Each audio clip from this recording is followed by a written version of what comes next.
আসসালামু আলাইকুম।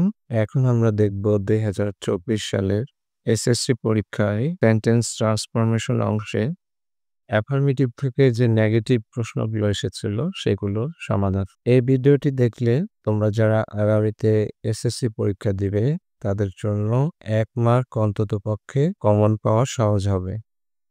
কারণ এই প্রশ্নগুলো ঘুরে ফিরে একই রকম থাকে এবং ট্রান্সফরমেশনে ঘুরে ফিরে একই রকম সেন্টেন্স আসে।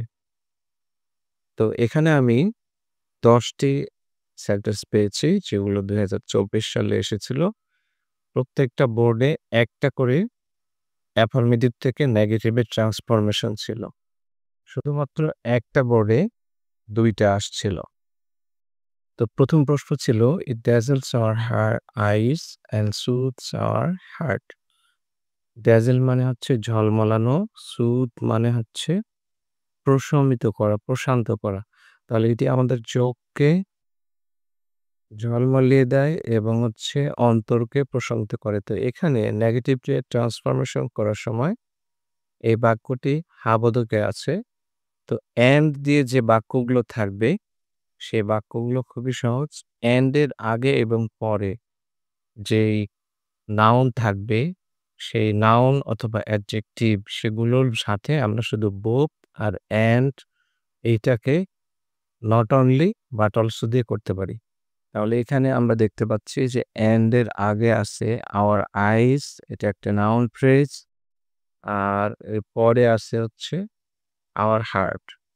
তাহলে এই যে desserts our eyes, soothes our heart, এই ২ টা অংশ তাহলে ভার্ব ফ্রেজ হলে তাহলে এখানে এই ডেজার্ট এর পূর্বে শুধুমাত্র আমরা বসাই দেব এখানে কি নট অনলি। আর পরের যে এন্ডটা আছে এটার সাথে বসাই দেব শুধু বাট অলসো। তাহলে আমাদের অ্যান্সার হয়ে গেল, নেগেটিভ হয়ে গেল।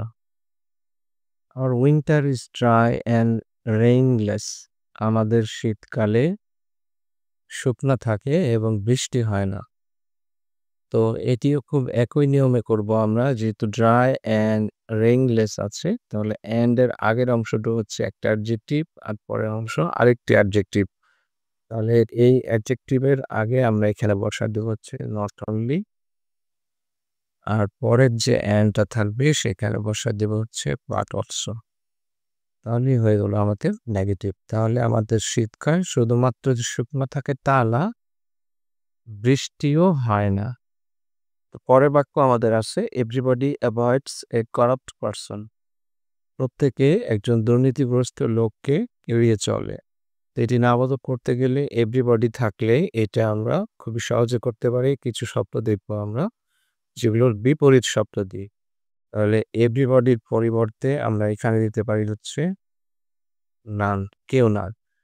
তাহলে নান অ্যাভয়েড এর পরিবর্তে বিপরীত শব্দ আমরা দিতে পারি ফলোস। অ্যাভয়েড মানে এড়িয়ে চলা, ফলো মানে অনুসরণ করা। তাহলে নান ফলোস এ করাপ্ট পারসন। কেউ একজন দুর্নীতিগ্রস্ত লোককে অনুসরণ করে না। এতে আরেকভাবে করা যায়, এটা আমরা দেয়ার ইজ দিয়ে করতে পারি। There is naan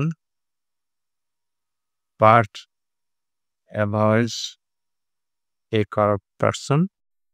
There is none but avoids a corrupt person. এটি দিয়েও করা যায়। আবার এখানে আরেকটু দিয়ে করা যায় যে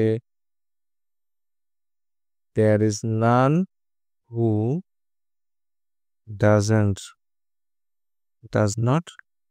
does not বসায় দিলে এখানে avoid এর s টা উঠে যাবে। এই ৩ ভাবে আমরা করতে পারি everybody থাকলে।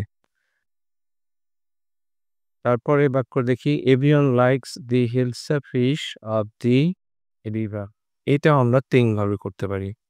তাহলে প্রত্যেকেই নদীর ইলিশ মাছ পছন্দ করে। তাহলে কেউ নাই এমন যে ইলিশ মাছ অপছন্দ করে। পছন্দ, অপছন্দ।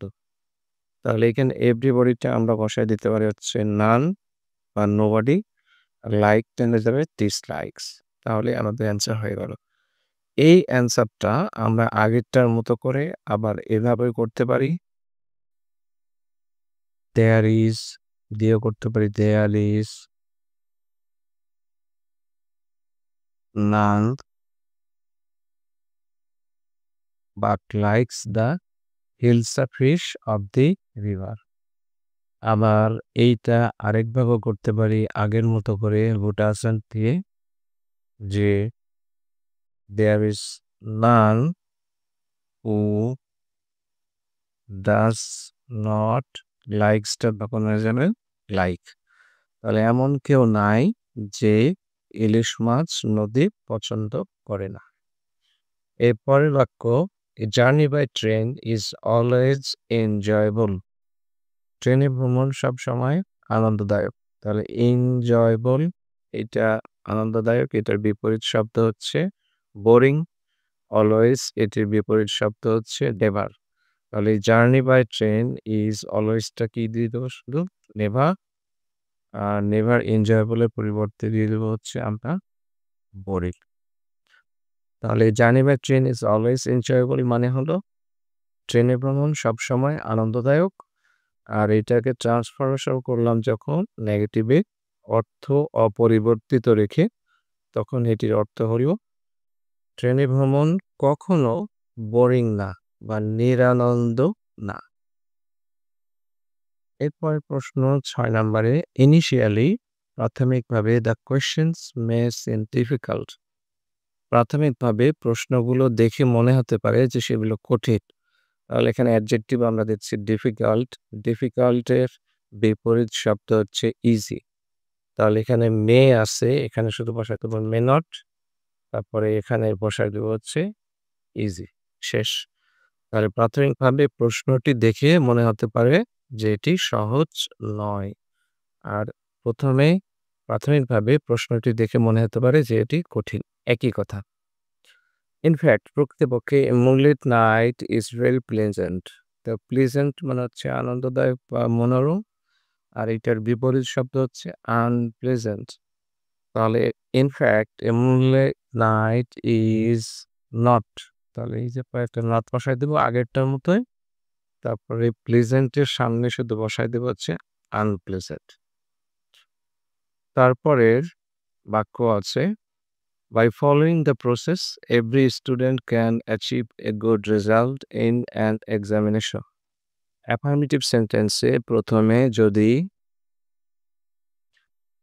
যদি affirmative sentence এর শুরুতে participle phrase থাকে বা prepositional phrase এরকম ing দিয়ে শুরু হয়, তাহলে সেক্ষেত্রে আমরা এটা যখন ট্রান্সফরমেশন করব, সেই ট্রান্সফরমেশনের ক্ষেত্রে এই শুরুতে দিয়ে দেবো হচ্ছে বাইটা রিপ্লেস করে। এখানে যদি বাইটা নাও থাকতো একই অর্থ দিত।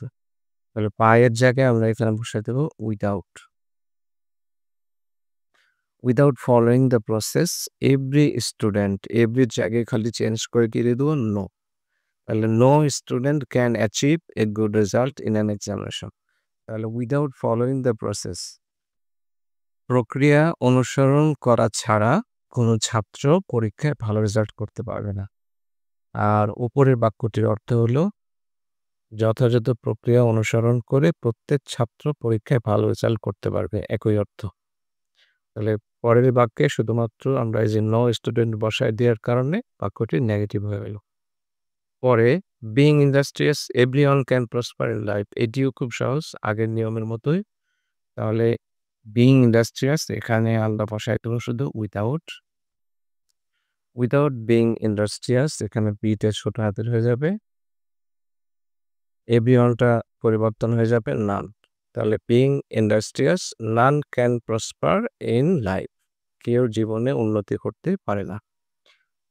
তারপরে 10 নম্বরে আছে who can live without water, এটি ছিল একটি ইন্টারোগেটিভ সেন্টেন্স। তো এটিকে আমরা যখন না বোধক করব, তাহলে এটা খুবই সহজ, এই হুটা খালি none, none can live without water, আর এটা শেষ হয়ে যাবে ফুল স্টপ, প্রশ্নবোধক চিহ্ন পৃষ্ঠা হয়ে যাবে। তো এই ছিল হচ্ছে 2024 সালের সেন্টেন্স ট্রান্সফরমেশনের অ্যাফার্মেটিভ থেকে নেগেটিভের আসা প্রশ্ন সমাধান।